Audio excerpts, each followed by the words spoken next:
Sir, আপনার বিরুদ্ধে একটা অভিযোগ আসছে আচ্ছা। যে আরামবাগের এক ব্যবসায়ীর অভিযোগ যে আপনি এক সাংবাদিককে নিয়ে গিয়েছিলেন দমকলের মানে অগ্নি নির্বাপন ব্যবস্থার ঘাটতি আছে এই বলে আপনি কার্যত তাকে দিয়ে তোলা আদায় করিয়েছেন। আচ্ছা। আপনার বিরুদ্ধে এরকমই একটা অভিযোগ যে যেখানে অগ্নি নির্বাপন ব্যবস্থা না থাকলে আপনার সেই হিসাবে আপনার দপ্তরের যে দায়িত্ব সেই দায়িত্ব আপনি পালন করতে পারতেন, কিন্তু একজন মিডিয়াকে নিয়ে কেনই বা গেছিলেন? এবং যদি গেছিলেন তো ও বিষয়টা সমাধান করে নেবে বলিয়ে 5 লক্ষ টাকা যে মোহন আদায় করেছে, মোহন দাস তার নাম, বিষয়টা কি? আপনার বিরুদ্ধে এরকম অভিযোগ এলো কেন?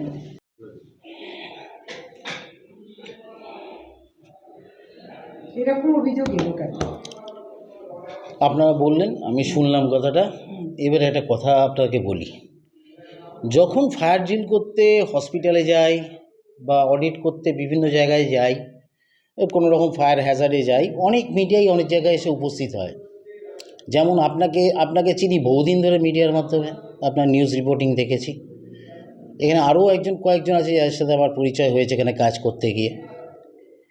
এবার কোনো কাজ করতে গিয়ে কখন কোথায় কে হাজির হচ্ছে আর কে কার সাথে কী কথা বলছে, কোন রিপোর্টার বা কে কী, আমি কোনোদিন কোনো রিপোর্টারের বিষয়ে নাক গলাই না, কারণ সেটা তাদের ব্যক্তিগত ব্যাপার থাকে। প্রিন্ট মিডিয়া, নিউজ মিডিয়া তার একটা ব্যক্তি সত্তা নিয়ে চলে এবং তাদের একটা রাইট আছে, সেই রাইটে তারা কাজ করে। প্রথম কথা হলো, আমি কোথাও অডিট করতে কোনো রিপোর্টার নিয়ে কোনো দিন যাইনি। যদি যেতাম তাহলে সেখানে আপনাদের আগে চাইতাম, সবাইকে নিয়ে যেতে চাইতাম। আমি একলা যেতে চাইছি না। ইভেন ডিপার্টমেন্টের যত অডিট হোক, যা কিছু হোক, যত চিঠি করা হচ্ছে, সবাইকে জানিয়ে সব কিছু কাজ করা হয়েছে। এবারে ঘটনা হচ্ছে, বেশ কিছু ক্ষেত্রে কিছু জিনিস আছে, মানুষকে তো অ্যাকিউজ করলে হবে না, অনেক সময় জানতে হবে সেই মানুষটা আদৌ জানে কি যে সে কোন জায়গাটা ভুল করছে বা কোথাও কিছু ভুল হচ্ছে কি না। সেই অ্যাসপেক্টেই আমার যা ইনফরমেশান ছিল সেই মতন আমি ওখানে গেছি। আগে দেখি, ভালো করে দেখার পরে ওনাকে আমি ডাকি এবং কথাবার্তাগুলো বলি যে আপনার এই জিনিসগুলো রয়েছে, আপনার এটার এগেনস্টে এই জিনিসগুলো আপনাকে করতে হবে, আপনি কতটা কি জানেন আর কতটা কি করেছেন। তা বলাতে উনি তখন একটা আমাকে কাগজ বের করে দেখান, যেটাকে আমাদের ডিপার্টমেন্টের ভাষায় বলে লাইসেন্স। প্রথমে আপনাদের মাধ্যমে আমি একটা কথা বলি, ফায়ারের দুটো নর্মস আছে, একটা হচ্ছে লাইসেন্স আর একটা হচ্ছে এনওসি।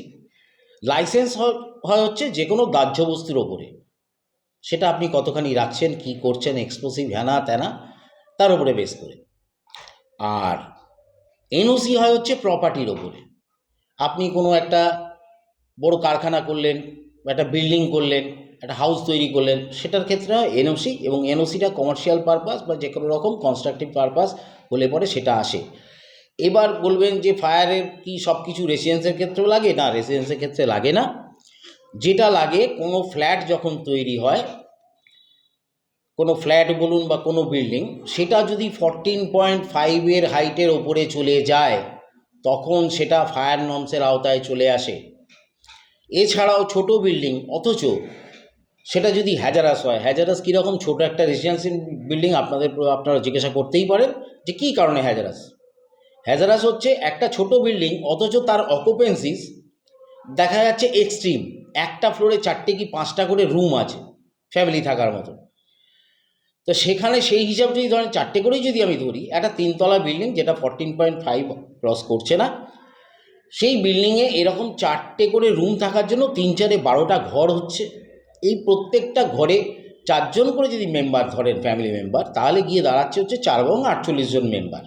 তখন এটা হ্যাজার্ডের আওতায় চলে আসছে, কারণ এই 48টা লোকের ইউটেন্সিলস, মেটেরিয়ালস যা কিছু স্টোর থাকছে সেটা একটা বিশাল দাহ্য বস্তুর আকার ধারণ করে। তো এই বিষয়গুলো নিয়ে আপনারা কতখানি জানেন জানি না, বা আপনারা কভারও করেছেন, অনেকে নিউজ করেছেন।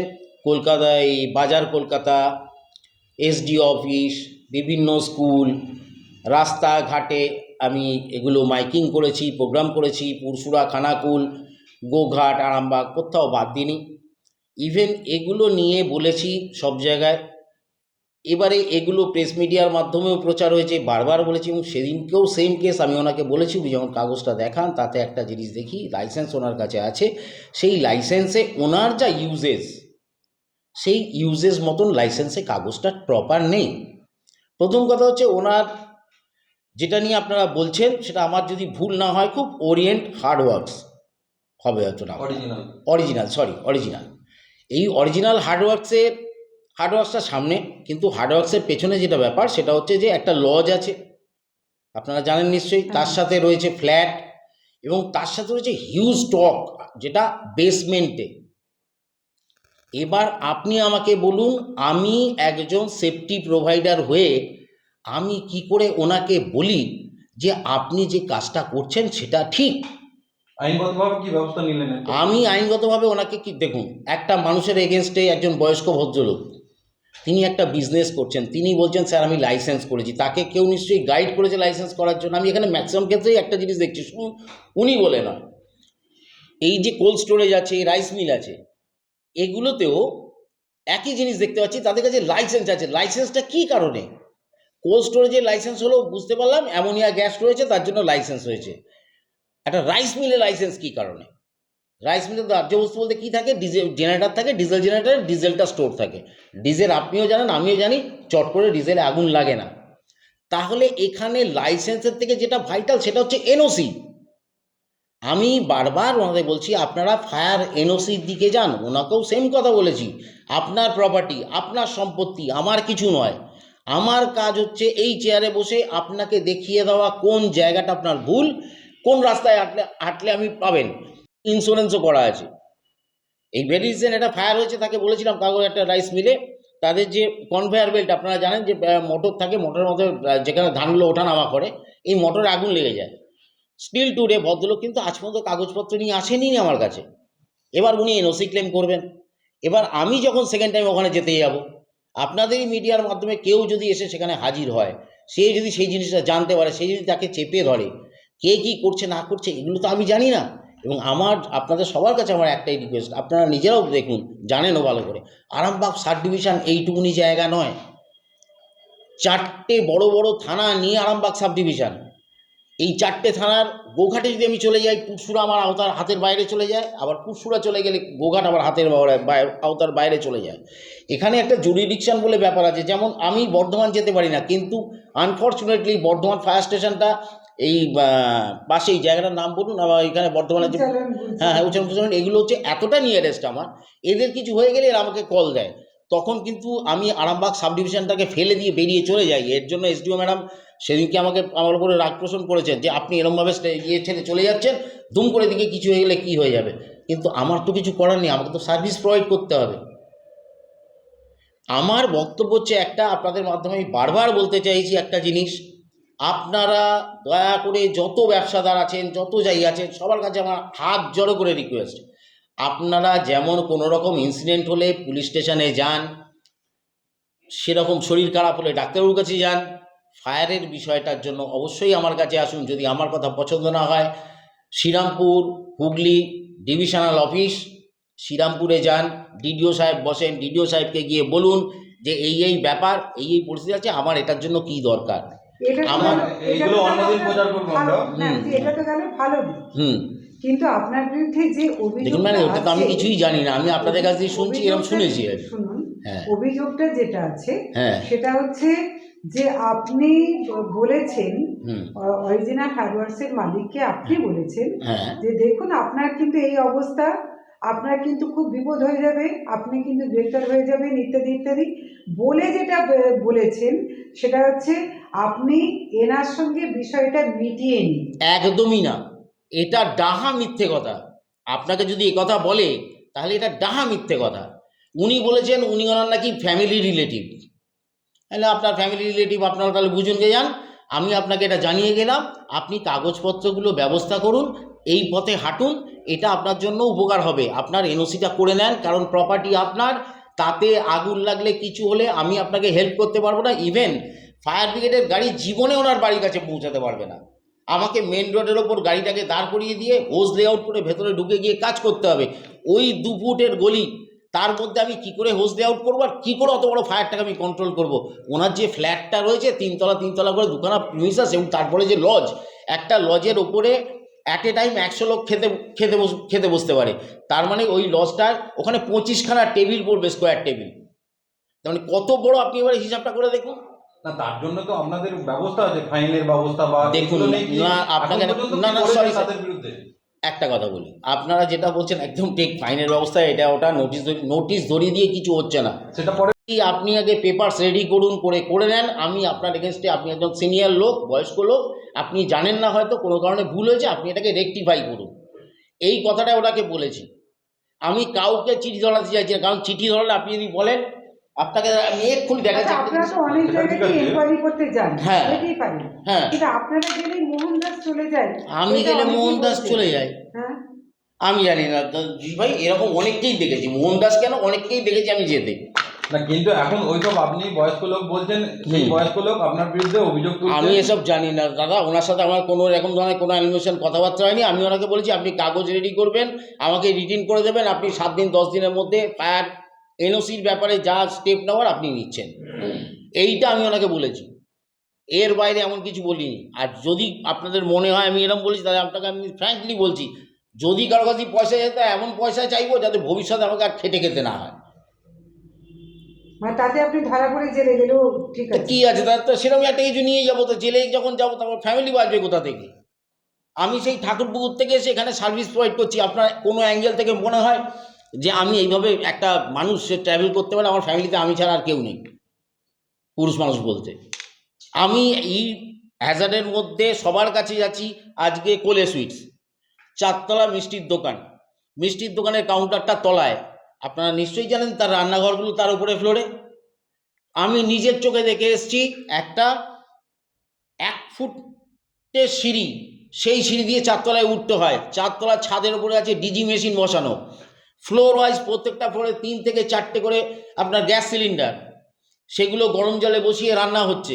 একটা সিলিন্ডার যদি বাস্ট হয়ে যায়, আপনারা ভালো মতন জানেন ওটা আয়রন বডি, তার একটা ক্যাপাবিলিটি আছে, সেই ক্যাপাবিলিটির তলায় যখনই চলে যাবে ওয়াটার সোর্সটা, তখনই ওই সিলিন্ডারটা বাস্ট করবে।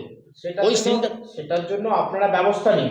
সেটার জন্য আপনার কাছে এখানে যেটা অভিযোগ করছেন হ্যাঁ হ্যাঁ, যে আপনি সাথে করে মিডিয়া না না না, আমি কোনোদিন সাথে কোথাও জানি, একদম হাত জড়ো করে বলছি এরকম ধরনের গল্প আমার, না না, একদম অস্বীকার করছি, একদম অস্বীকার করছি।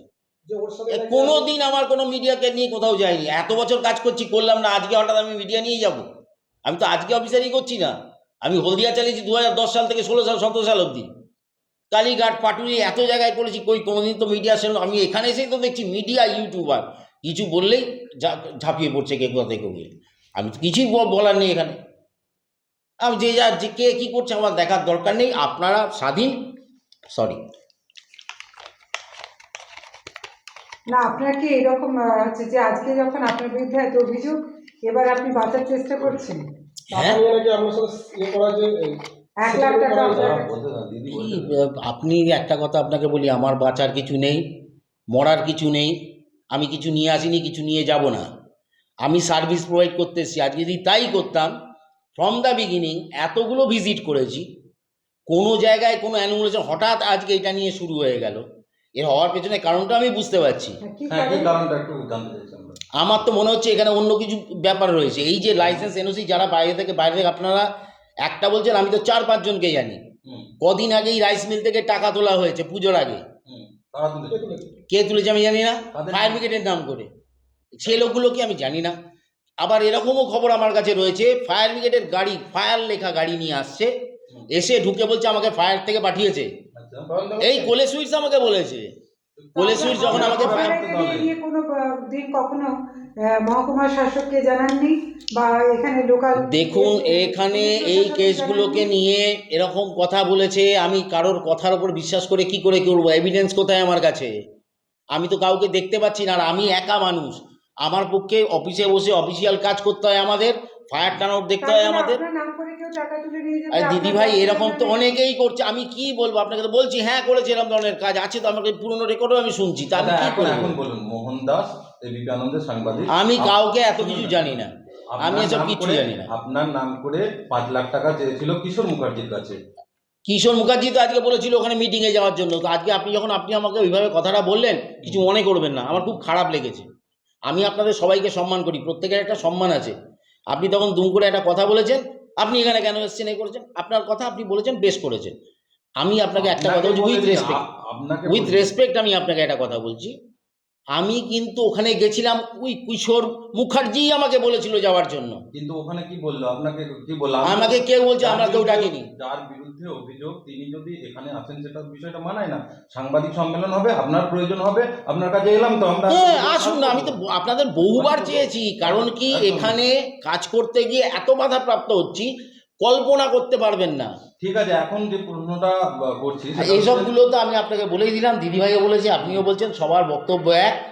আমি কোনো মিডিয়া ফিডিয়া কাউকে পকেটে করে নিয়ে যাওয়া নয়, আর টাকা পয়সা কোনো অ্যানিমুলেশন আমি কিচ্ছু জানি না, আমি এসব কিচ্ছুই জানি না। আমার বক্তব্য হচ্ছে, যখন আপনি জানতে পারবেন যে মোহন দাস নামে এক ব্যক্তি, তিনি পিনাকি দাস নামে ওসি ফায়ারের, তার নাম করে এক জায়গা থেকে 4 লাখ টাকা তুলেছে, আমি তখন দিয়ে করবো নাকি? 4 লাখ টাকা তুলেছে ধরুন, হ্যাঁ, তখন আপনি যখন শুনবেন, হ্যাঁ, তাতে কি আপনি ব্যবস্থা নেবেন এই মোহন দাসের বিরুদ্ধে? আমি কারোর বিরুদ্ধে কোনো ব্যবস্থা নেওয়ার কথা আগের থেকে, আমি তখন যাচাই করতে হবে জিনিসটা। এরকম ঘটনা তো অনেক রয়েছে। আজকে যখন এটা নিয়ে এরকম যাচাই করার পরে কি করবো, মানে যদি সে নিয়ে থাকে, সে তার পানিশমেন্ট ভোগ করবে, আমার কি আছে এখানে?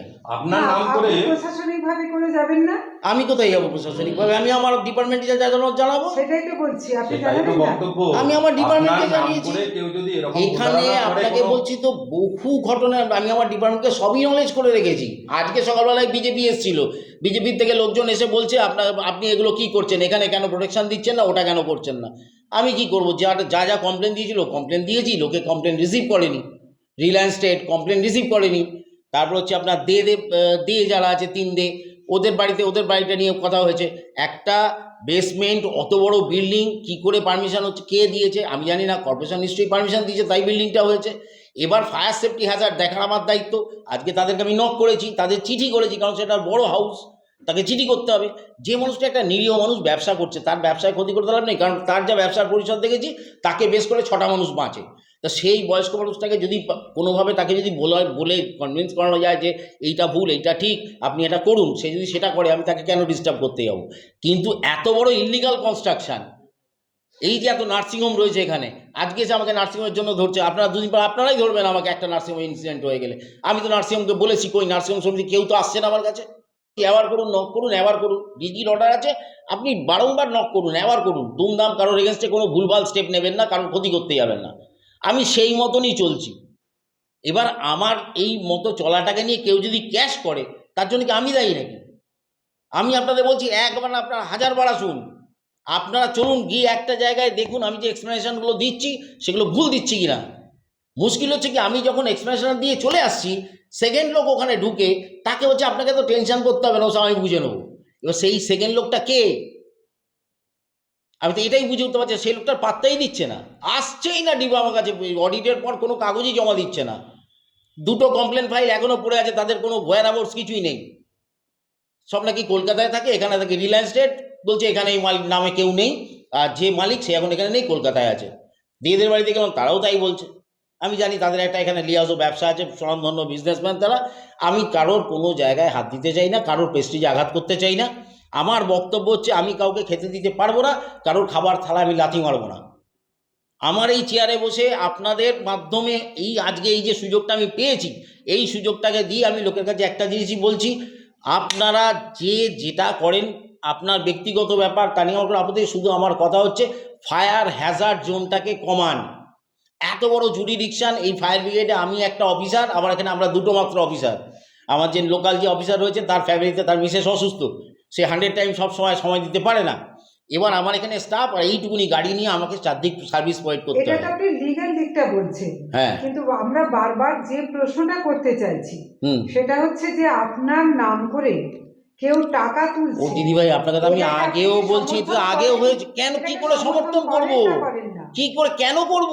যদি না করেন তাহলে তাহলে তার কি ব্যবস্থা বিরুদ্ধে নেবেন? কোনো ব্যবস্থা নেই। আমি আমার সুপিরিয়রকে জানিয়েছি, এবং এইটাকে প্রুভড হয়ে গেলে পরেই আমি তার এগেইনস্টে স্টেপ নেব। আমি একটা প্রমাণ পেলেই তার এগেইনস্টে স্টেপ প্রমাণ নেব। বলতে অভিযোগ তো থানায় অভিযোগ হয়েছে আপনার নামে, এবং আপনার দেখুন, আমার নামে হতেই পারে, আমি তো বলছি বারবার, আপনার কি মনে হয়েছে আপনার, আমাকে মনে হয়েছে খারাপ, আপনি কমপ্লেন করতেই পারেন, আমার সেটা নিয়ে বলার কিছু নেই। কিন্তু শুধু একটা কথা বলবো, এখানে কেন সব জায়গাতেই মতের বিরুদ্ধে কোনো কিছু হলে পরেই প্রবলেম ক্রিয়েট হচ্ছে। কোনো পার্সন বা কেউ কিছু কিছু করলে, আমি আপনাকে পরিষ্কার একটা কথা বলছি, এরকম ধরনের কোনো ব্যাপার আমার নেই, আমার ডিপার্টমেন্টের নেই। আমার যেখানে যা জানানোর আমি জানিয়েছি। এই ঝামেলা আমার আর ভালো লাগছে না। সকালে বিজেপি, সন্ধ্যেবেলা আপনারা এখানে ডাকছে, ডেকে বলছে আপনি এলেন কেন? ও বলছে আপনার এটা বলার কি দরকার আছে, আপনার এখানে কি চাই? ফায়ার ব্রিগেডের নর্মস মানে আমরা 600 বছর ব্যবসা করছি, 70 বছর ব্যবসা করছি, ফায়ারের কোনো কিছুই এতদিন লাগেনি, আজ আপনি বেশি বুঝে গেছেন। আমাকে রীতিমতন থ্রেট করা হচ্ছে, আপনি কি বেশি জানেন সব কিছুতে? তাই থাক, আবার কি আছে? সেই জন্য আমি চুপ করে গেছি, কোনো কিছুই বলি। এবার কে কোথায় কি এর মধ্যে ঝোল পাকাচ্ছে তার মধ্যে আমি নেই, আমি কোনো কিছুই জানি না। আমি যেদিন হাতে নাতে প্রমাণ পাবো সেদিন আমি দেখব। হাতে নাতে প্রমাণ পেলে আমি আপনাদের কথা দিচ্ছি, সেদিন আমি কিন্তু এক লাইনও পিছু পাবো না। কারণ এটা আমার প্রেস্টিজ নয়, এটা আমার ডিপার্টমেন্টের প্রেস্টিজ।